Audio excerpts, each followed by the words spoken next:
Rusia está ardiendo como el infierno. Las arterias energéticas de Putin desde Moscú hasta los Urales y Siberia están siendo cortadas, explotando y ardiendo una por una. Estas imágenes fueron tomadas en la noche del 18 de noviembre desde un enorme gasoducto en la región de Omsk. Parece una explosión nuclear. Ahora, mira de cerca estas imágenes. 2 camiones cisterna cargados con material inflamable se han volcado sobre las vías y se han convertido en bolas de fuego. La voz del ciudadano ruso que graba el incidente tiembla de pánico y conmoción. Estos 2 primeros tanques volaron justo encima de ti, ¿entiendes? Sí, volaron justo hacia arriba. Y esos son los restos de la... En la noche del 19 de noviembre, la línea ferroviaria crítica entre las estaciones de Kardan y Samar en Perm fue atacada. El incendio fue tan grande que incluso los equipos de emergencia lucharon durante horas para controlar las llamas. Fuentes de noticias locales informaron en los primeros minutos que esto podría ser un acto de sabotaje. La identidad del perpetrador sigue siendo desconocida. El Kremlin permanece en silencio, ignorando el incidente. El lado ucraniano tampoco ha hecho ninguna declaración hasta ahora. ¿Quién está detrás de este sabotaje? No es la principal preocupación del Kremlin. El problema es, ¿por qué no pudieron prevenirlo? Más del 80% del suministro logístico de Rusia se transporta por ferrocarril. Perm es un punto de tránsito vital para el combustible y los suministros militares hacia los frentes occidentales. La parálisis de esta línea no es solo un retraso, sino un golpe calculado directo a todos sus planes logísticos. Entonces, ¿qué está haciendo el FSB, encargado de proteger la infraestructura más crítica del país? Están ocupados persiguiendo a disidentes pro-occidentales y a ciudadanos comunes que usan una sola palabra antiguerra en las redes sociales. Por el bien de la propaganda, están descuidando la seguridad real. Aquí es donde Putin tiene problemas. Mientras construye un enorme aparato de represión contra su propio pueblo, la infraestructura más crítica del país queda indefensa ante una amenaza que se infiltra desde dentro, a la que llamamos el ejército fantasma. Este ejército fantasma podría ser grupos de sabotaje apoyados por Ucrania o ciudadanos rusos que están hartos de la guerra de Putin y se han infiltrado desde dentro. El resultado es el mismo. El FSB no puede garantizar la seguridad interna del país. El sabotaje en Perm es el golpe final al ya moribundo sistema de distribución de energía de Rusia. Ucrania ha estado apuntando a las refinerías de petróleo de Rusia durante meses. 21 de las 38 principales refinerías han sido atacadas, reduciendo significativamente la capacidad de procesamiento de petróleo. Según la inteligencia ucraniana, más del 38% de la capacidad de refinación de Moscú ha sido destruida. Esto fue un golpe desde el aire. Ahora, el sabotaje en Perm es un golpe desde el suelo, pero estos ataques en realidad comenzaron en noviembre. El 1 de noviembre, la principal dirección de inteligencia de Ucrania, GUR, asestó un golpe aún más mortal. 3 líneas principales del oleoducto militar de combustible Kolchevoy, de 400 kilómetros, considerado el corazón del ejército ruso, fueron voladas en la región de Romensko, justo a las puertas de Moscú. Este oleoducto suministraba combustible para aviones, diésel y gasolina no solo al mercado civil, sino también directamente al centro de pruebas de vuelo Zhukovsky, la base de transporte especial Chkalovsky, el escuadrón de cazas Kubinkov y el escudo de defensa aérea de Moscú. La destrucción simultánea de las 3 líneas de esta arteria, con una capacidad anual de 3 millones de toneladas de combustible para aviones, destrozó el mito de la fortaleza inexpugnable de Moscú de la noche a la mañana. Un equipo de sabotaje terrestre clavó el puñal en el corazón de la capital, a 30 a 40 kilómetros de distancia. Ni el ferrocarril en Perm, ni este oleoducto estratégico alrededor de Moscú son seguros ya. El ejército ruso no tiene más opción que depender de carreteras y ferrocarriles para entregar combustible a las líneas del frente, pero ambas rutas son ahora objetivos abiertos para los drones ucranianos, los partisanos y el ejército fantasma. Mientras un oleoducto transporta silenciosa y económicamente millones de litros de combustible por día, transportar la misma cantidad por camión es de 10 a 15 veces más caro y lleva semanas. Un solo sabotaje por accidente, como el de Perm, impide que el combustible llegue a todo el frente occidental durante días. La pérdida del oleoducto anillo de Moscú impacta directamente a la fuerza aérea. Las pruebas del Su-57 se han ralentizado, los vuelos de entrenamiento de pilotos de élite han disminuido y los aviones de patrulla sobre la capital han tenido que conservar combustible.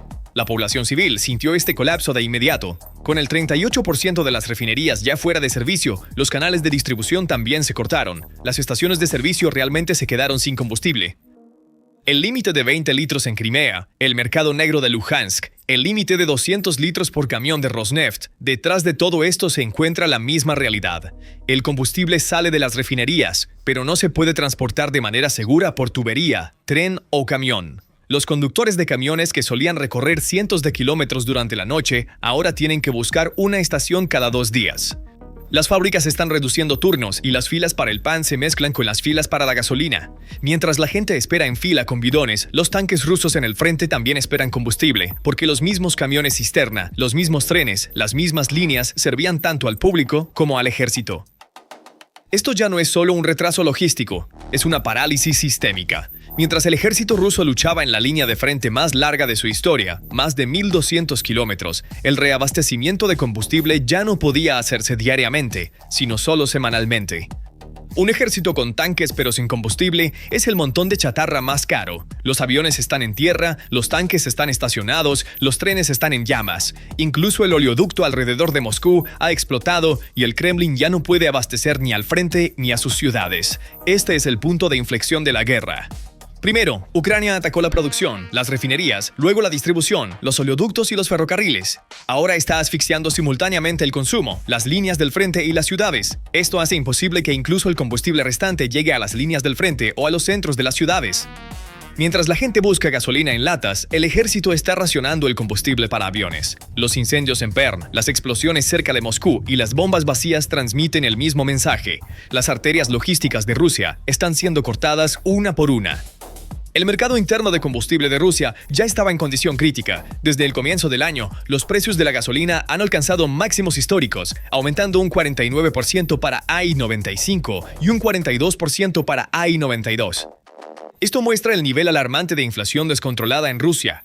Además, estos aumentos de precios están provocando que algunas estaciones de servicio, incapaces de subir los precios debido a las restricciones antimonopolio del gobierno, cierren por completo. Ha surgido un mercado negro en la ocupada Luhansk, donde las autoridades locales están vendiendo gasolina a precios inflados. La mayor empresa petrolera estatal de Rusia, Rosneft, anunció que impondrá un límite de 200 litros de diésel para camiones en todas las estaciones de servicio. Esto puede parecer un número insignificante. Sin embargo, para un conductor de camión que transporta mercancías a través de la vasta geografía de Rusia, que abarca 11 zonas horarias, este límite equivalía a una sentencia de muerte.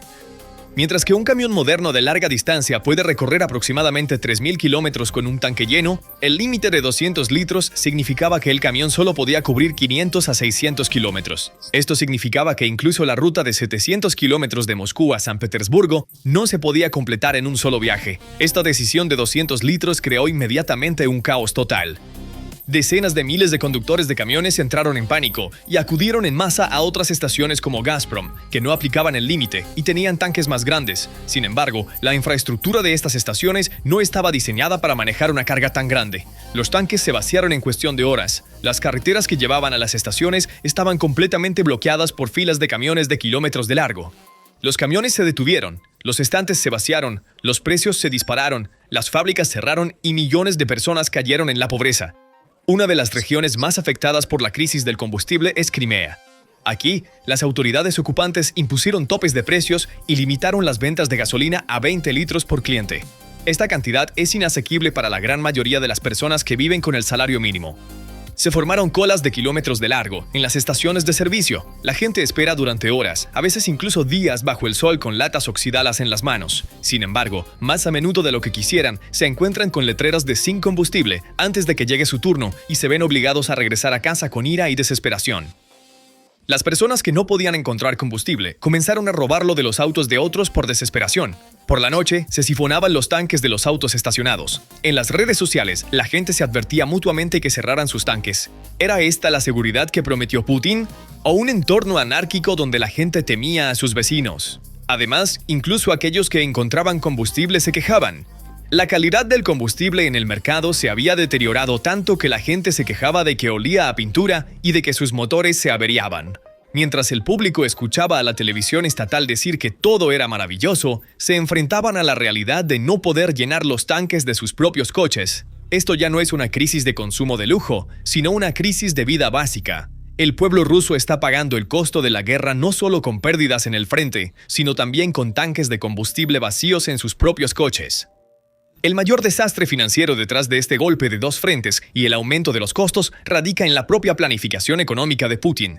Cuando Rusia preparó su presupuesto de guerra para el año 2025, se basó completamente en una suposición, que el precio promedio del crudo Urals se mantendría alrededor de $59 por barril. Sin embargo, a mediados de noviembre de 2025, este precio se cotizaba alrededor de $36 a $37. Esto significa que aproximadamente el 33% al 35% de los ingresos petroleros esperados desaparecieron de un solo golpe. Estamos hablando de miles de millones de dólares perdidos de un solo golpe. La energía es el único salvavidas del que depende todo el país en Rusia. El presupuesto de Putin, debido a su propia arrogancia, ha sido destrozado, incapaz de resistir el mercado mundial del petróleo. Las consecuencias de esta vergüenza económica son aún más graves.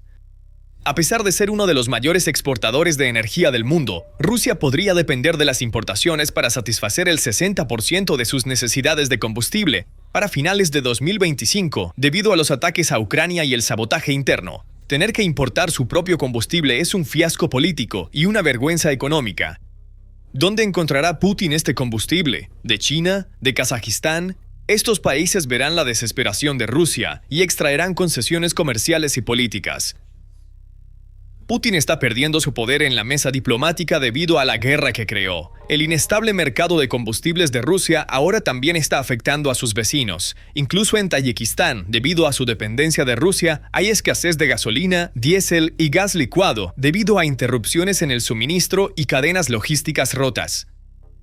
Entonces, ¿cómo respondió la superpotencia energética de Putin a esta situación? La crisis se volvió tan grave que Rusia, una vez un gigante energético exportador de gas y petróleo al mundo, se vio obligada a importar 49.000 toneladas de gasolina por mes de su vecino y aliado, Bielorrusia, para satisfacer su propia demanda interna.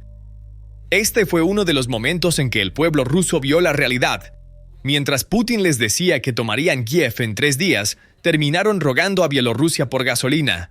La consecuencia más mortal de la crisis se refleja en las líneas del frente. El análisis de The Moscow Times muestra que Rusia enfrenta el riesgo de una escasez de combustible para aviones. Para aliviar la escasez de combustible, el gobierno ha permitido a las refinerías producir diésel de invierno mezclando diésel de verano con queroseno.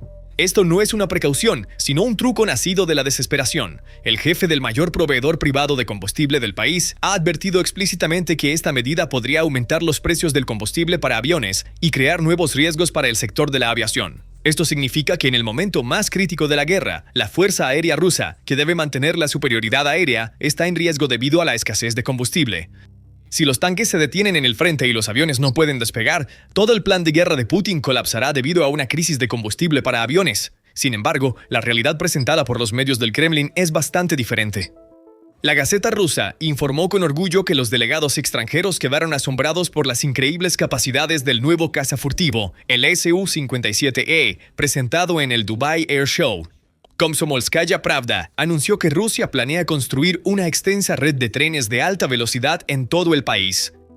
Es como si el país estuviera experimentando un auge económico sin impacto de la guerra, las sanciones o el estancamiento. Esta es una gran ironía.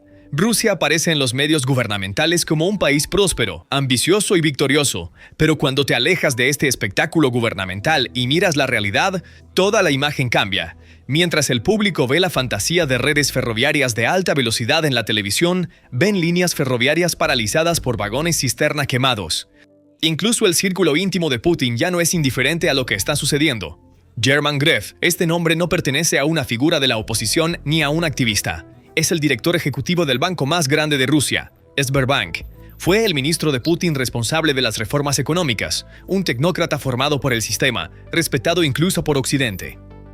Las palabras de Gref no son una rebelión, sino un llamado de pánico hecho por un administrador del sistema por miedo. El estado actual de la economía es insostenible. Entonces, ¿qué llevó a Gref a llegar tan lejos? Fue el miedo a perder. Las élites de Putin resistieron la primera oleada de la guerra. A pesar de que Occidente confiscó algunos activos, inicialmente creyeron que el sistema se mantendría, pero ahora las declaraciones filtradas de Gref muestran que esa creencia se ha desmoronado. Estas filtraciones, reveladas por fuentes como The Guardian y Medusa, muestran que Gref no solo dijo que el estado actual de la economía es insostenible, sino que también afirmó claramente que el impacto de las sanciones occidentales ha alcanzado proporciones innegables. Esto es un claro voto de desconfianza en Putin. Normalmente, revelar una verdad así terminaría con la carrera de Gref o incluso lo llevaría a prisión, pero Gref sigue en el cargo. ¿Por qué? Porque esto es prueba de que el poder de Putin ya no es absoluto. Los aliados tradicionales dentro del Kremlin ahora temen más el colapso del sistema que a Putin. Estas élites ven muy claramente que su riqueza y el futuro de Rusia están siendo consumidos por el insaciable apetito de Putin por la guerra. El arrebato de Grev llevó la creciente brecha entre Putin y el pueblo a la misma mesa detrás de las puertas cerradas del Kremlin. Mientras la gente lucha con estantes vacíos en los mercados, Grev le dice a Putin: la economía de guerra está matando a la economía civil. Esta es la mayor prueba indirecta que muestra la verdad al pueblo ruso. Mientras los medios rusos propagan que todo es maravilloso y que las sanciones occidentales son ineficaces, escuchar a una figura como Grev oponerse a Putin es la mayor grieta en el muro de propaganda. El pueblo ruso está comenzando a pensar: entonces, la situación es mucho peor de lo que nos han dicho. Esta es una imagen impactante de cómo la inacción y opresión de Putin revelan la verdad a su propio pueblo. La acción de Grev ha puesto a Putin en una posición difícil, no solo económicamente, sino también política y moralmente.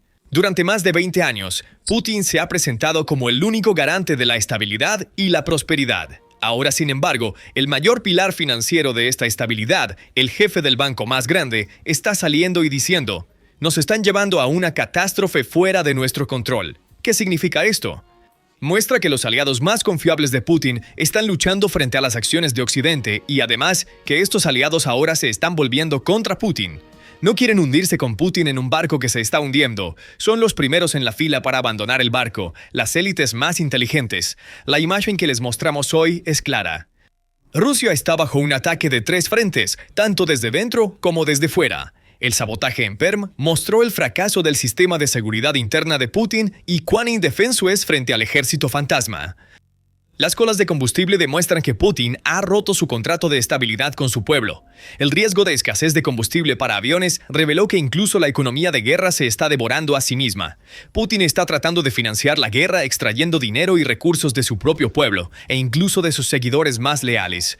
Pero cada paso que da solo muestra que Rusia está siendo arrastrada a una crisis económica y social incontrolada. Las propias acciones de Putin están mostrando la verdad a su pueblo. No importa cuánto mienta la televisión estatal, las etiquetas de precios en el mercado, las bombas vacías en las gasolineras y los tanques ardiendo en las vías gritan la verdad. Si el Kremlin no puede encontrar una salida a este infierno económico que ha creado, no serán los fracasos militares, sino la ira de su propio pueblo y sus ollas vacías lo que pondrá fin al gobierno de Putin. Entonces, ¿qué piensas sobre esto? Por favor, comparte tus pensamientos en los comentarios. Para estar al tanto de nuevos videos, suscríbete a nuestro canal y no olvides activar las notificaciones. Gracias por elegirnos. Gracias por elegirnos. Gracias por elegirnos.